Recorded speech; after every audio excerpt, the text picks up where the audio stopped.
à tous, j'espère que vous allez bien et que vous passez un bon moment avec votre famille. Alors dans cette vidéo, je vais vous parler de Avatar 2, La Voix sur l'eau. Alors, ça sera une vidéo 100% spoiler, mais je vais vous expliquer ce que je vais faire. Dans un premier temps, je vais vous parler de mes craintes et après de mes attentes que j'avais par rapport au film. Et après, je vais vous résumer l'histoire du film. Après, je vais vous parler des points, enfin des qualités, des qualités du film et des points négatifs du film. Et après, je vais vous parler, enfin, je vais vous donner la note que je vais mettre au film.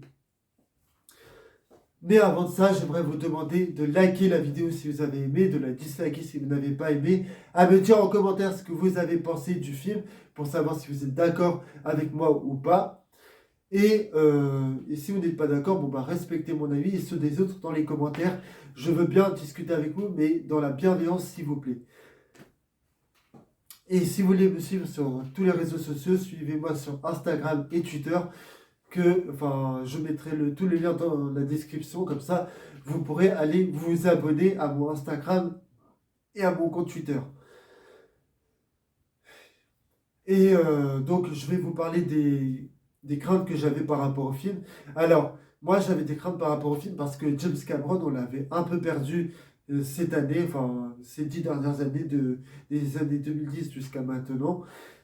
Tout simplement parce que, rappelez-vous, en 2015, il avait quand même validé, il avait validé le film Terminator Genesis pour faire plaisir à son pote Arnold Schwarzenegger. Et après, une fois que le film était sorti, il avait dit que c'était de la merde. Mais rappelez-vous, en 2019, il avait écrit le scénario de Terminator Dark Fate. Et bon, moi, j'ai pas trouvé que le film était horrible, mais j'ai trouvé que c'était un film lambda qui était sympathique, mais que tu oubliais rapidement. Voilà, pour moi, c'était un film qui n'avait aucun intérêt, mais qui n'était pas affreux, comme ce que j'avais pu entendre à l'époque sur le film. Et j'avais beaucoup d'attentes parce que ce mec, James Cameron, c'est un de mes réalisateurs préférés.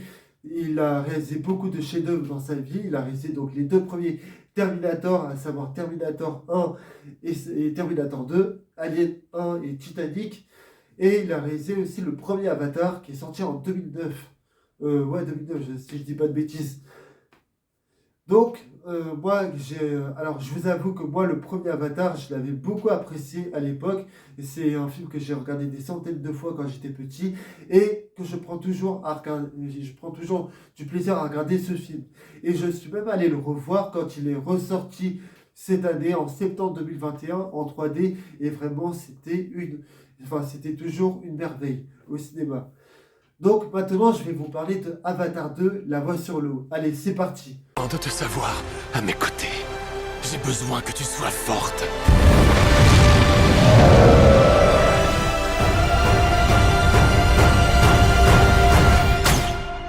Le cœur plein de courage.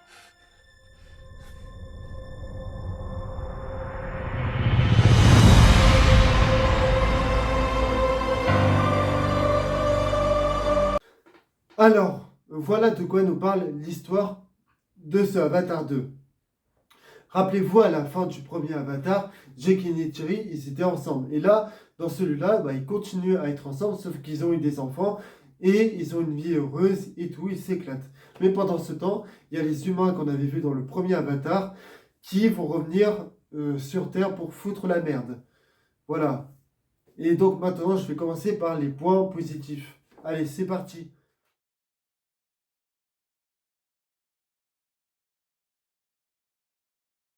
Alors, là, je vais vous parler que des points positifs et tout ce que je peux vous dire. On va commencer par le visuel du film et le visuel est juste magnifique. On s'en prend plein les yeux et moi je l'ai vu en 3D et franchement je peux vous dire que ça défonce. Si vous ne l'avez pas encore vu ou si vous voulez le voir, allez le voir en 3D parce que vous allez vous en prendre plein la vue. C'est magnifique.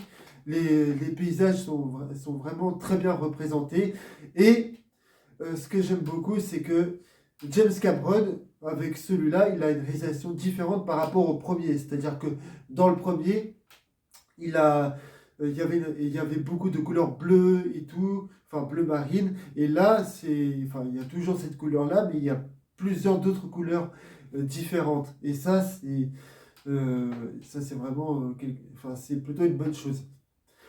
Après, moi, je peux vous dire qu'en termes de visuel, c'est que ça enterre tous les films qui sont, enfin, les trois quarts des films du MCU et même des films qui sont sortis depuis les années 2010 parce que c'est vraiment très impressionnant et très beau à voir.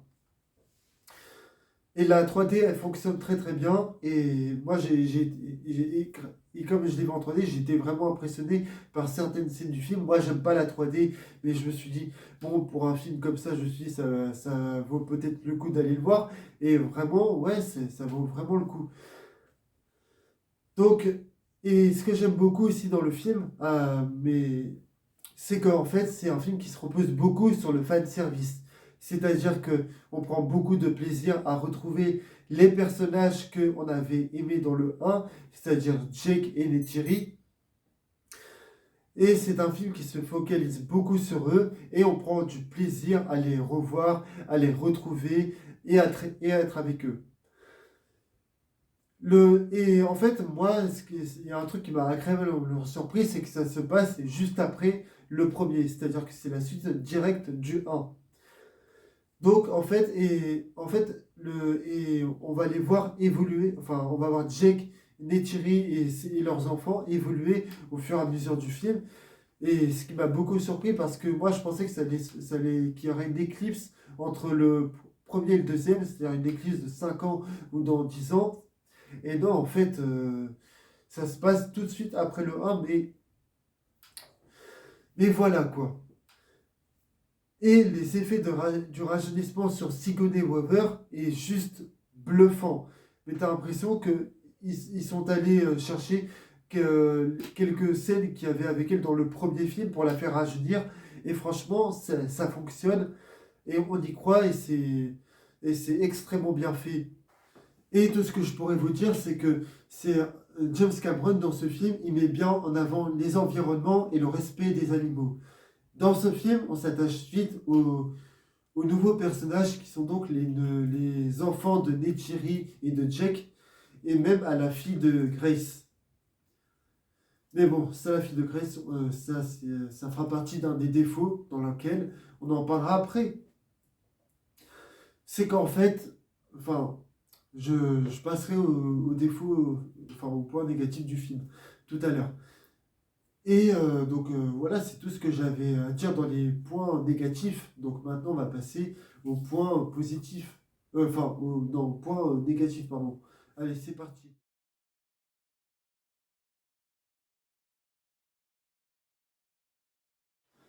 Alors, là, on est passé dans les points négatifs. Donc, je vais passer enfin, je vais parler des points négatifs qu'il y a dans le film. Et déjà, la première chose qui choque, c'est qu'en fait, il y a des énormes facilités scénaristiques, comme par exemple le retour du colonel Mice, qui était mort dans le premier Avatar, qui là, il revient dans le film. Et en fait, on nous explique que là, dans le film, c'est-à-dire que juste avant qu'il aille attaquer les avatars dans le premier Avatar, bah là, il nous explique bien que en fait, enfin, il a déjà fabriqué un corps d'avatar pour, pour qu'après à sa mort, il soit dans un autre corps d'avatar. Et ça, en fait, ça, c'est quelque chose enfin, cette explication, elle me pose problème parce qu'en fait, c'est quelque chose qu'on ne savait pas expliquer dans le premier, on nous sort cette explication tout droit sortie de je ne sais où, alors que je sais pas, j'aurais accepté ça si on nous avait expliqué ça dans le 1, mais là on ne nous l'explique pas. Et pour moi c'est une explication qui est un peu qui sort, voilà, comme je vous l'ai dit, de nulle part. Après, ce qui me dérange, c'est aussi euh, le fait que Grace, elle est, enfin, donc Sigourney Weaver, celle qui est morte de le 1 et qu'on revoit un peu dans celui-là, enfin, on la revoit avec des petits flashbacks, et ben, elle nous dit bien que, enfin, apparemment, on nous dit bien qu'elle a eu une fille. Et Et ce qui me pose problème, c'est qu'en fait, dans ce film-là, on nous explique, enfin, il y a plein de choses qu'on ne nous explique pas. On ne nous explique pas avec qui elle a eu un enfant, avec qui était son copain. Enfin, je parle de Grace, avec qui elle a eu une fille et tout. Et pareil pour le colonel Bass. nous, on ne nous explique pas comment il a fait pour avoir, enfin, avec qui il a eu une femme. Et son gosse, moi, je le trouve très con, mais je vous expliquerai après. Mais bref, on sent que James Cameron n'a pas pu nous expliquer tout ça, ou peut-être qu'il s'est dit qu'il va nous expliquer ça dans la suite. Mais moi, j'aurais bien aimé qu'on ait la réponse dans ce film-là. Et alors, le gamin, enfin, c'est-à-dire le gosse du colonel Bass, moi, je le trouve très con parce que à la fin, à la fin du film, lui, il sauve quand même son père, alors que je rappelle, son père, enfin, son père, il n'a pas été très sympa avec lui. Il avait bien dit qu'il n'en avait rien à foutre de son gosse, mais à la fin du film, il le sauve. Alors que il n'a pas été très. Et alors que moi, je pense que si j'avais été à sa place, moi, je ne l'aurais pas sauvé. Alors que et en plus, il n'a même pas été sympa avec lui pendant tout le film. Et c'est ça que je trouve n'importe quoi. Et il y a une petite incohérence dans le film, c'est que quand ils sont dans l'eau, quand Jake et le colonel Miles sont dans l'eau, c'est-à-dire que les deux avatars, il y en a un qui arrive à respirer dans l'eau et l'autre qui arrive pas. Et pour moi, et ça, j'arrive pas à comprendre. Donc voilà, là, je vais passer à la note finale. Allez, c'est parti.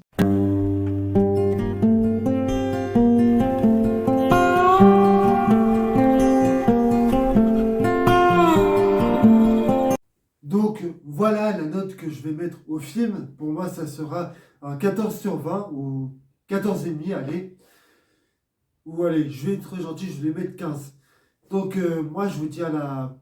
Bah voilà, j'espère que cette vidéo vous a plu. N'hésitez pas, voilà, je ne vais pas redire ce que j'ai dit tout à l'heure, c'est-à-dire à la liker ou à la disliker si vous avez aimé ou si vous n'avez pas aimé. Et écoutez, je tiens à vous prévenir que je vais faire mon bilan sur Instagram, c'est-à-dire que je vais vous présenter en vidéo pour moi les pires films de l'année de 2022 et les meilleurs films de l'année 2022. Alors, est-ce que Avatar 2 sera dans les meilleurs films de l'année de 2022? Bien sûr. Après, est-ce que ça sera le meilleur? Ça, j'en sais rien. Enfin, on verra. Et enfin, de toute façon, je vous présenterai sur Instagram quand je ferai ça. Et moi, je vous dis à la prochaine pour de prochaines vidéos. Et je vous souhaite un joyeux Noël. Enfin, pourquoi je vous le souhaite maintenant? Parce que j'aurai pas le temps de le faire après. Enfin, de le faire pendant les vacances parce que je serai occupé. Et voilà, j'espère que vous passerez un très bon moment avec votre famille. Et voilà. Donc, allez, moi je vous dis à la prochaine pour de prochaines vidéos. Salut à tous!